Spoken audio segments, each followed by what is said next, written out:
It was meant to be a quiet weekend.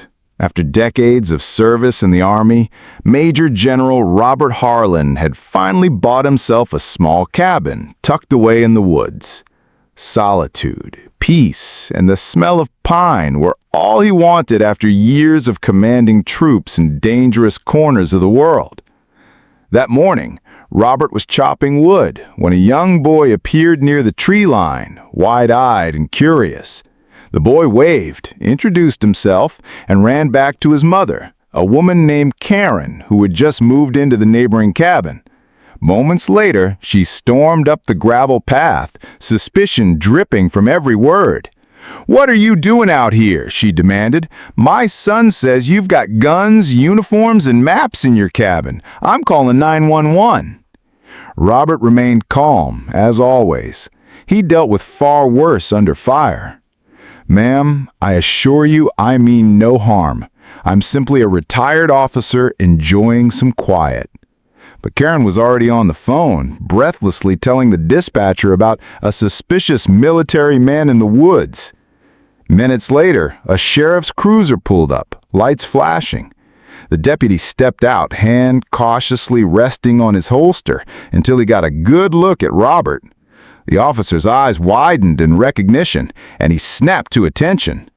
"Major General Harlan, sir," he said, saluting crisply. "It's an honor.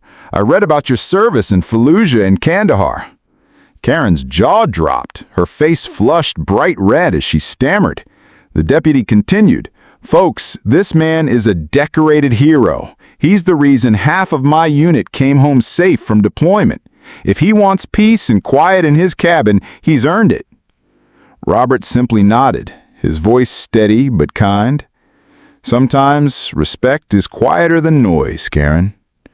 And with that, Karen lowered her head, realizing she had misjudged the quiet man in the woods. First impressions shape the way we see people in events, often before we have any facts to support our assumptions. They are quick, automatic judgments our minds make based on what is visible at first glance: appearance, body language, environment, or even rumors. These snap judgments are part of human nature, rooted in survival instincts from long ago when people had to quickly assess whether someone was a threat or an ally. While useful in the past, in modern society, this instinct can sometimes cause harm because it encourages us to jump to conclusions without truly understanding the person in front of us. The story of Karen calling 911 after seeing her new neighbor at the cabin is a perfect example of how a misjudgment based on first impressions can escalate into unnecessary conflict. Karen's son saw a retired military officer's cabin with uniforms, maps, and gear, items that were harmless in their proper context, but looked unusual to someone who did not understand their purpose. Instead of asking questions or getting to know her neighbor, Karen let fear guide her reaction. She imagined danger where none existed. This is how first impressions can mislead us. They often rely more on our fears, biases, and stereotypes than on facts. In this case, Karen associated military items with threat rather than service, and that misjudgment made her believe she and her family were in danger. When we reflect on this, it becomes clear that making decisions solely on first impressions is not only unfair, but also unproductive. Many conflicts in neighborhoods, schools, workplaces, and even between nations arise because people choose to act on initial assumptions rather than seeking understanding. In an educational setting, this is a valuable lesson. We must train ourselves to pause before forming conclusions. Pausing gives us the space to think critically about whether our judgment is accurate or based on incomplete information. Psychologists explain that first impressions are extremely powerful because they create a halo effect. If someone looks trustworthy, we assume all their qualities are good. If someone looks suspicious or unfamiliar, we assume they are dangerous or unkind.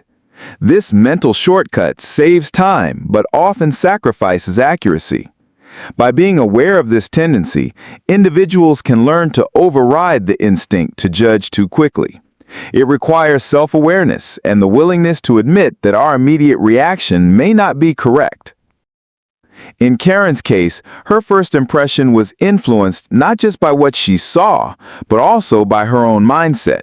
She was new to the area, protective of her son, and possibly nervous about living near someone she did not know. All these factors colored her interpretation of the situation. Instead of seeing a retired officer enjoying his peaceful cabin life, she saw a potential threat. This shows us another important point. First impressions often reveal more about the observer than the person being observed. They show our fears, insecurities, and past experiences projected onto others. Recognizing this truth can help us take responsibility for our judgments instead of blaming the other person. Education can play a powerful role in reshaping how we handle first impressions. Teaching children and adults alike to ask questions, gather facts, and communicate openly helps reduce misunderstandings. Schools emphasize critical thinking, but this skill is just as necessary in daily interactions. When meeting someone new, instead of reacting with suspicion or assumption, a better approach is curiosity. A simple question like, "Can you tell me more about that?" opens the door to understanding and respect. The story also highlights how damaging misjudgments can be for those on the receiving end. The retired Major General had done nothing wrong, yet his neighbor's suspicion forced him into a situation where he had to justify himself. This is a reminder that our assumptions can unfairly burden others.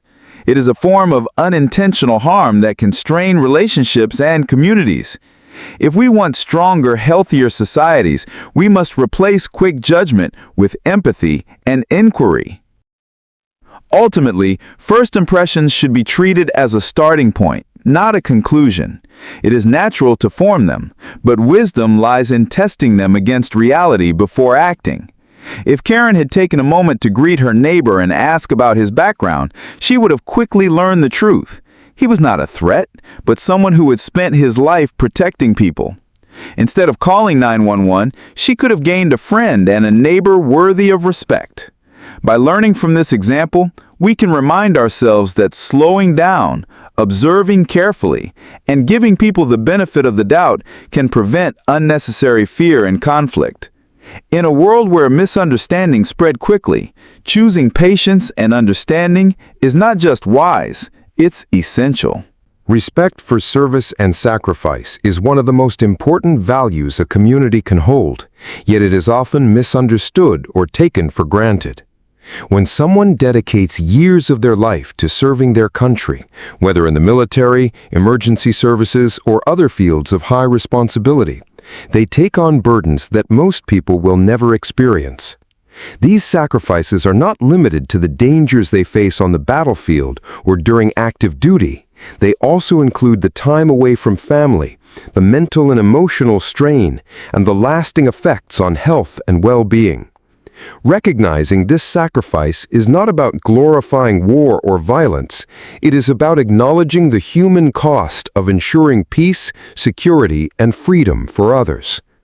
The moment the police officer saluted the retired Major General at the cabin highlights how deeply respect for service resonates among those who understand its weight. That simple gesture of raising a hand was not just a formal act of military courtesy. It was an acknowledgement that the man standing in front of him had endured challenges and responsibilities that demanded courage, discipline, and leadership.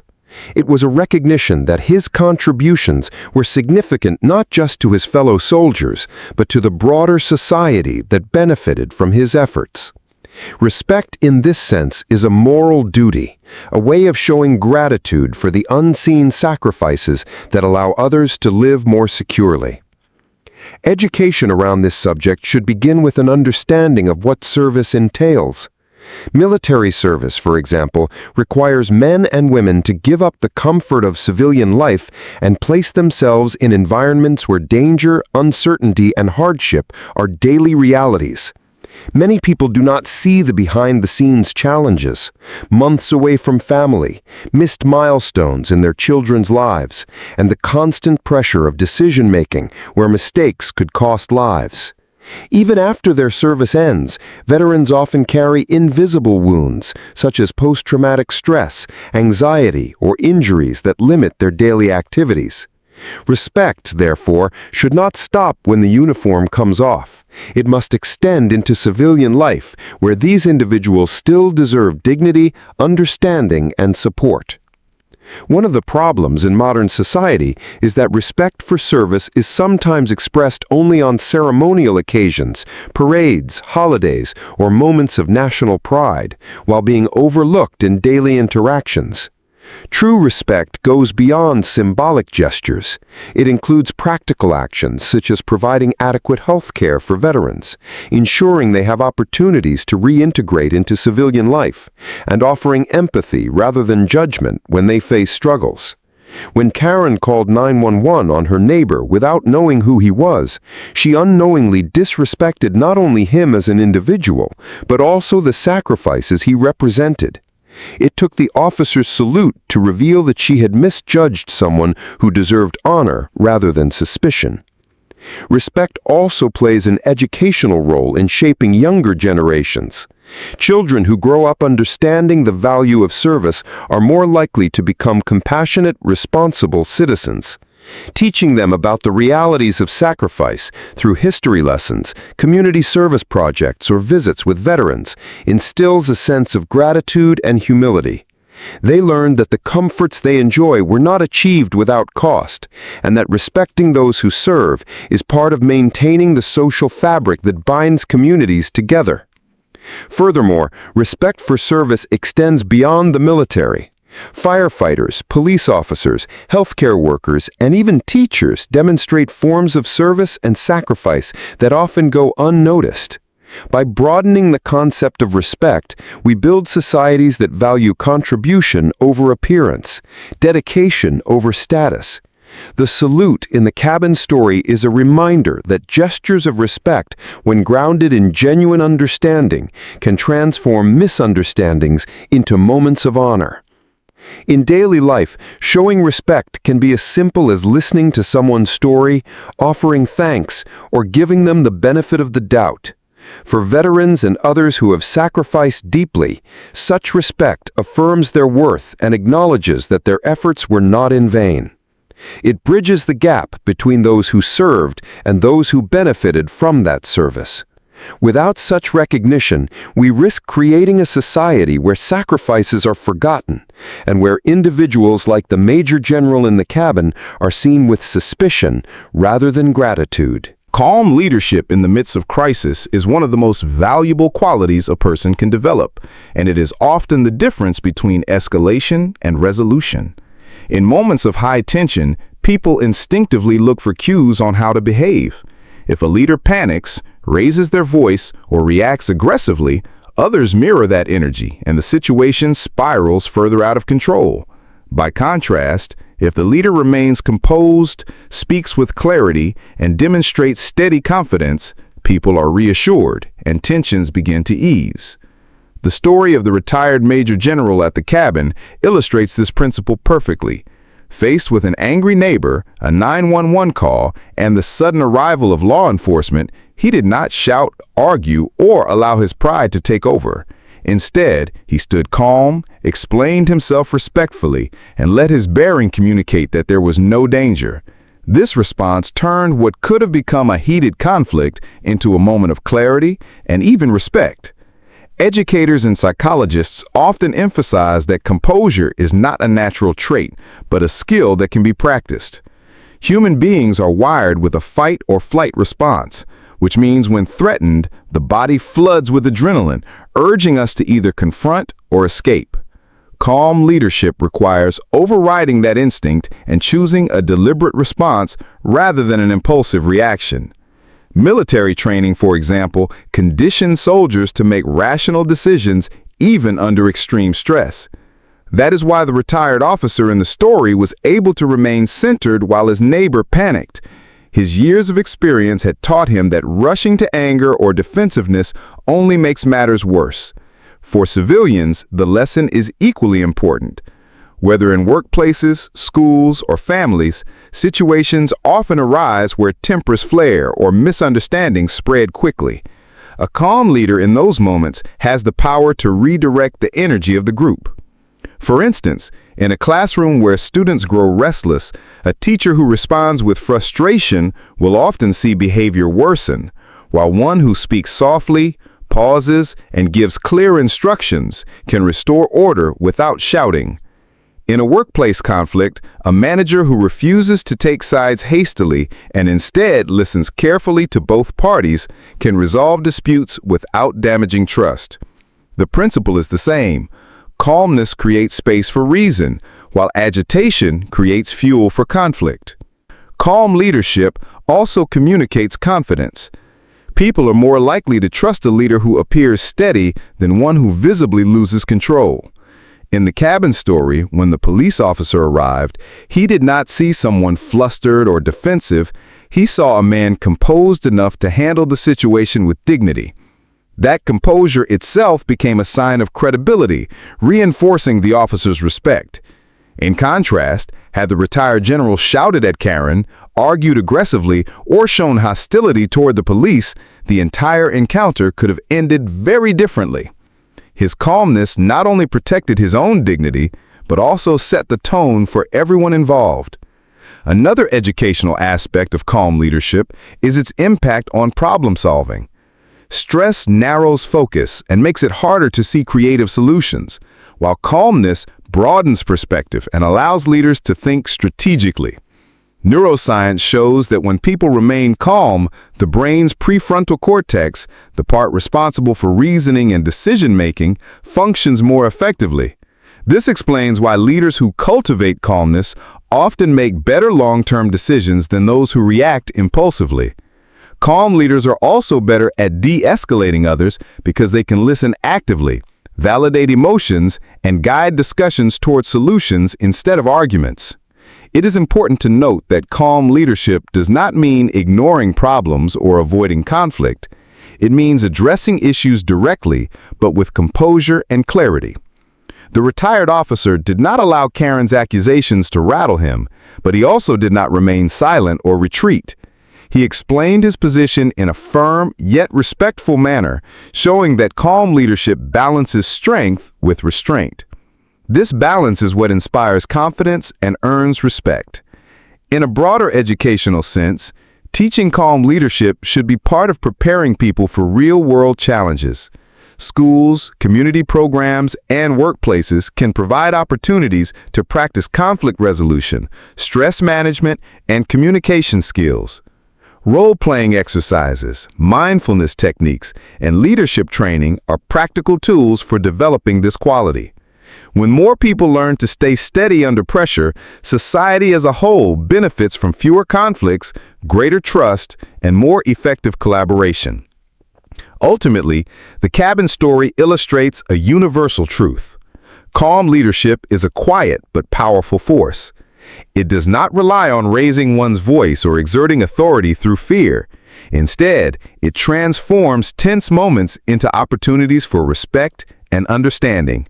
By practicing calmness in everyday interactions and preparing ourselves to remain composed in crises, we follow the same path as the best leaders in history. Those who guided others not by panic, but by poise. A strong and healthy community is built not on suspicion or fear, but on understanding. When people choose to view others through the lens of empathy rather than prejudice, they create an environment where trust and cooperation can thrive. The story of Karen calling 911 on her neighbor demonstrates the dangers of acting without understanding. She saw someone unfamiliar, associated what she did not know with potential harm, and let fear dictate her response. Yet when the truth was revealed that her neighbor was a retired major general who had dedicated his life to protecting others, her assumptions collapsed. The lesson here is clear. Communities function best when people make an effort to understand one another instead of allowing stereotypes or fear to dominate their judgments. Understanding within communities begins with simple, everyday interactions. Greeting neighbors, asking questions instead of making assumptions, and showing curiosity rather than suspicion all contribute to building bonds. When people communicate openly, they replace the unknown with knowledge, and the unfamiliar becomes familiar. Education plays a powerful role here by teaching individuals to value diversity and approach differences with curiosity.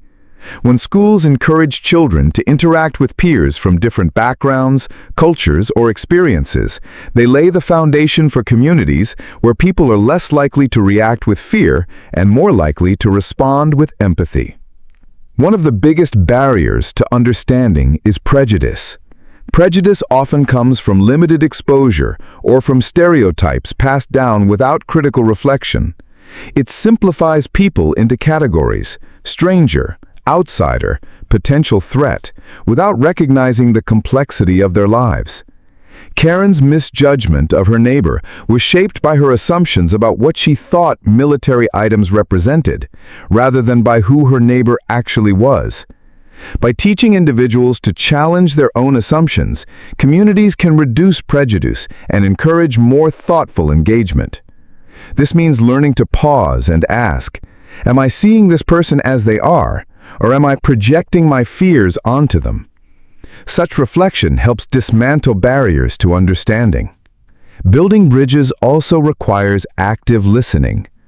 Too often, conversations in communities are dominated by speaking rather than listening, with people rushing to express opinions without truly hearing the experiences of others. Active listening means not only hearing words, but also paying attention to the emotions and perspectives behind them. When people feel heard, they are more likely to open up, and mutual trust develops. In the cabin story, had Karen taken the time to listen to her neighbor's perspective before calling 911, she would have quickly realized there was no threat. Her willingness to listen could have prevented unnecessary tension and embarrassment.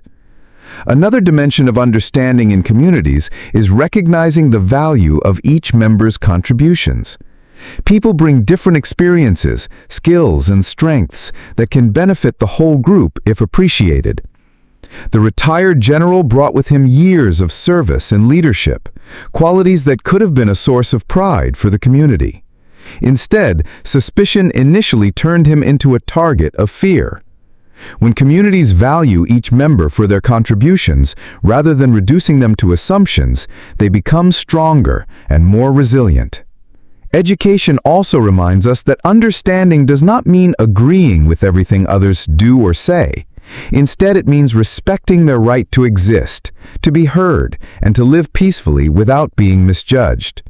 It creates a foundation where disagreements can be handled respectfully rather than through hostility. For instance, neighbors may not share the same background, political views, or lifestyle, but by practicing understanding, they can still coexist harmoniously and even learn from one another. Technology and modern life have made this lesson more urgent than ever. Communities are more diverse, and people interact daily with those from vastly different experiences. Misunderstandings spread quickly, especially when fueled by social media, which often rewards outrage over patience. Practicing understanding acts as a counterbalance.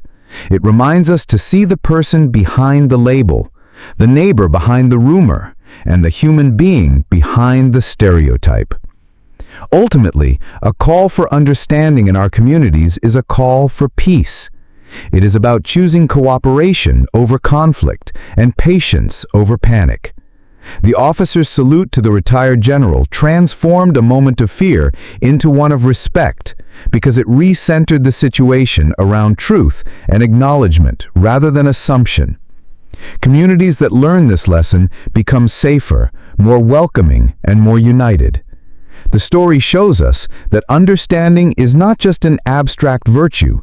It is a practical tool for preventing unnecessary conflicts and for building places where everyone can feel at home.